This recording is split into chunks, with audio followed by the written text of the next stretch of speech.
Hello to you advanced English speakers out there. I'm Samson Sees from Ross IELTS Academy, giving you the final tips when preparing for your IELTS speaking test.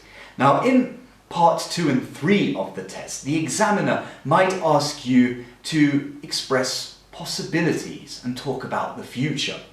Now, we call this speculating, when you're talking about a subject you're not familiar with. What lots of people get wrong with the IELTS speaking test is that they think they have to memorize all sorts of complicated topics in order to answer them correctly. That is not the case. In fact, you're being tested on how you respond to a situation you're not familiar with, a topic you're not familiar with. Now, we've prepared some phrases for you so you can express your speculations.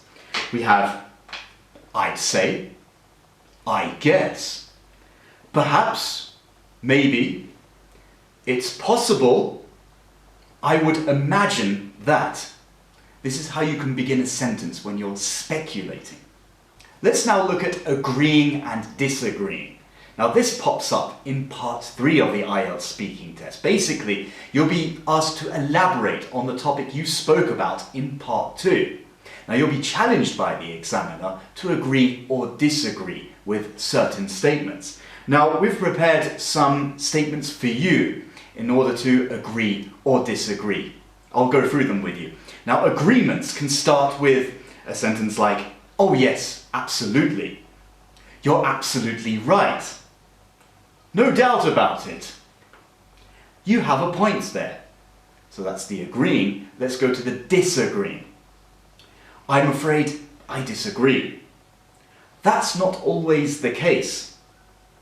I don't think so. Now here's another part. Agreeing and disagreeing at the same time, being neutral.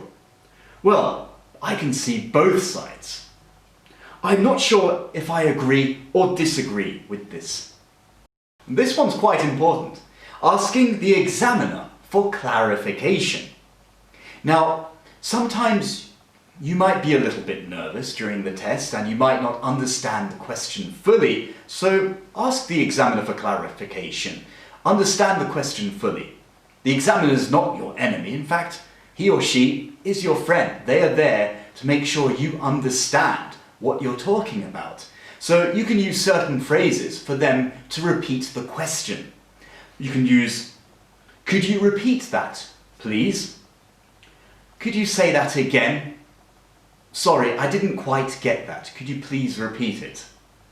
This will definitely prompt the examiner to ask the question again. And here's my final tip for you guys before taking the IELTS speaking test. Dress well. Now we all know that presentation goes a long way, so dress up and go with full energy to the exam. And while you're waiting for your IELTS speaking test, listen to some English statements and practice them. It'll give you a little bit of a warm-up. That's it. Good luck, everyone. And remember, look through our IELTS packages because they'll help you step by step how to get a band 9 in the IELTS speaking test. I'm Samson Sees. Good luck. See you next time.